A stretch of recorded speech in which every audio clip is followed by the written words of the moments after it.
আসসালামু আলাইকুম। আজ কাঁচা আমের এক অন্যরকম আচার তৈরি করব। আমটাকে প্রথম আমি এই ধরনের স্লাইস করে কেটে নিয়েছি। এখন এটাকে আমি এভাবে চপারের মাধ্যমে আরও ক্র্যাশ করব। পুরো আমটাকে আমি এভাবে একদম ভালোভাবে ক্র্যাশ করা হয়েছে। এটার মধ্যে হয় কি, এটা জুসিনেস ভাব আসে, তাহলে আমরা ছুরি দিয়ে সুন্দরভাবে চিকন করে কেটে নিতে পারি, এরকম জুসিনেসটা আসবে না। এটার বৈশিষ্ট্যটা এরকম যে পুরো আচারটাই থাকবে একটু রস রস টাইপের। আমি এখন এখানে প্রায় পর্যাপ্ত 200 গ্রামের মতো রসুন নিয়েছি, আম আছে 1 কেজি। আমি এখন রসুনটাকেও এরকমভাবে কেটে নেব।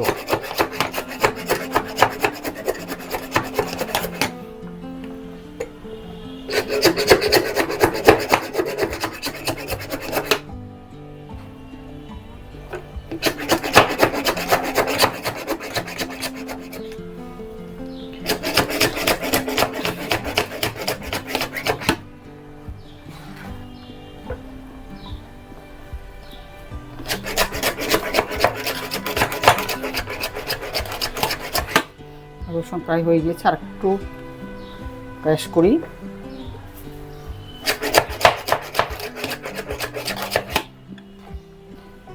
আমের আচার মানেই হলো প্রচুর পরিমাণে রসুন, যে কোনো আচার মানে রসুন।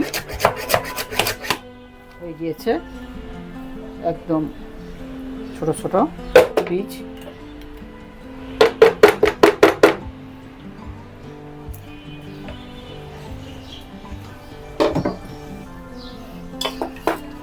এখন আমার আচারটার প্রসেসিং তৈরি হবে। প্রথম নিয়ে নিলাম আমি রসুন, এখন দিয়ে দিচ্ছি আম।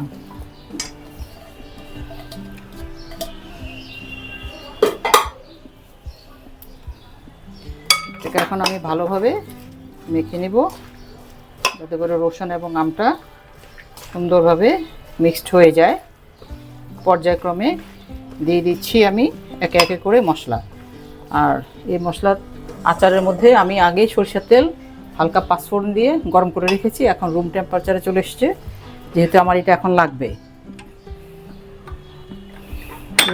আচারের মাঝে আমার লাগছে সাদা সরিষা, কালো জিরা, মৌরি, মেথি, ধনিয়া, চিলি ফ্লেক্স। আর আমি সব মশলাকে একসাথে করে হালকা তেলে গুঁড়া করে নিয়েছি। প্রথম আমি দিয়ে দিচ্ছি লবণ, লাল মরিচ এবং হলুদ।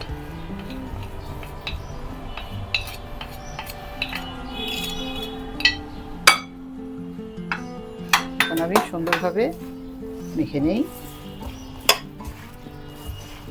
এখন দিয়ে দিচ্ছি আমি চিলি ফ্লেক্স। এই চিলিটার মাঝে তেমন একটা ঝাল নেই, কালারের জন্য বেশি দেয়া। দিয়ে দিচ্ছি পরিমাণ মতো সমস্ত মশলা হালকা তেলে গুঁড়ো করে নেওয়া পাঁচফোড়ন।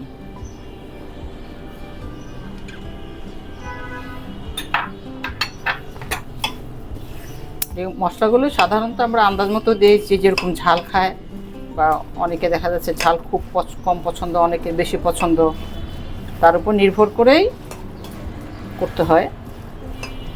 আর খুব সহজ একটা রেসিপি। এই মাখামাখিতে অর্ধেক হয়ে যাবে।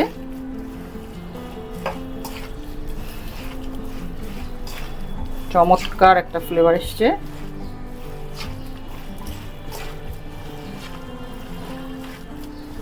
এখন খুব সামান্য পরিমাণ আমি পাঁচফোড়ন টোটালে নিয়েছি, অল্প পরিমাণে দিব,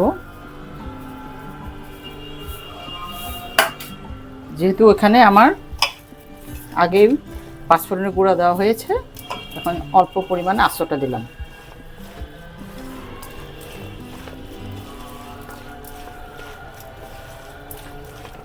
লবণটা দেখে নিই, আর একটু লবণ লাগবে।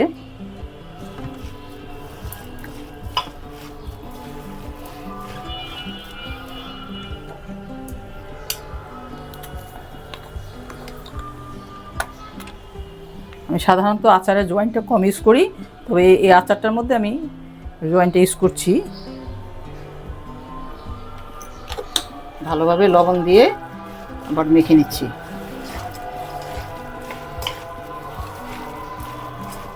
এটা এমনিতে এখন জুস বের হয়ে গিয়েছে।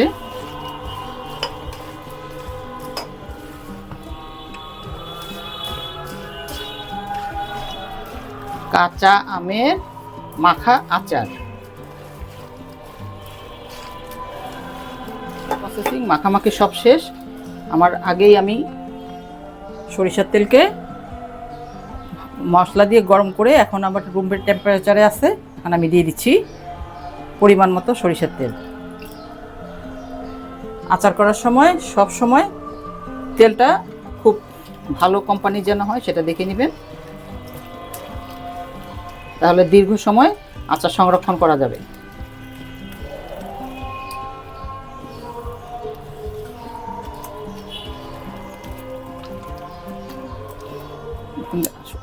লাগলে তেল আমি একটু পরে দিব। আমি দিয়ে দিচ্ছি 2 চামচ পরিমাণ সাদা সিরকা।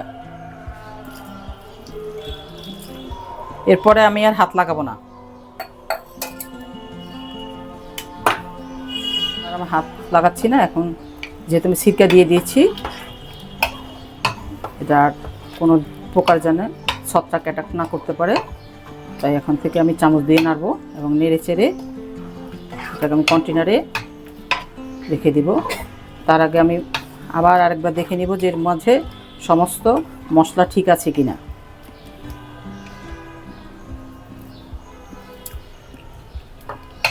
সিরকা দিলে পরে লবণটা কমে যায়।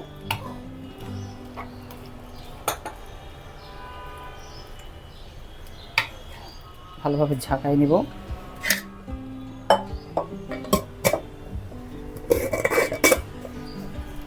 গরম পানি দিয়ে সিদ্ধ করে রাখা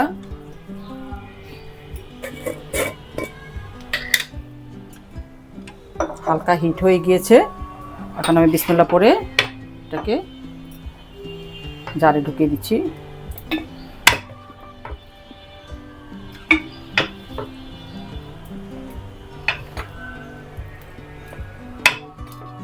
হয়ে গিয়েছে আমার কাঁচা আমের আস্ত মশলার আচার। আগামী 3 দিন পর এটার আমি বাকি প্রসেসিং শেষ করব ইনশাল্লাহ। নিশাদ সিটি কুকিং এবং সিটি অ্যাক্টিভিটিজের যারা যারা দেখছেন সবাইকে অনেক অনেক শুভেচ্ছা জানিয়ে আজকের মতো বিদায় নিচ্ছি দুপুরবেলায়। ভালো থাকবেন, সুস্থ থাকবেন এই কামনা নিয়েই আসসালামু আলাইকুম ওয়া রাহমাতুল্লাহি ওয়া বারাকাতুহু।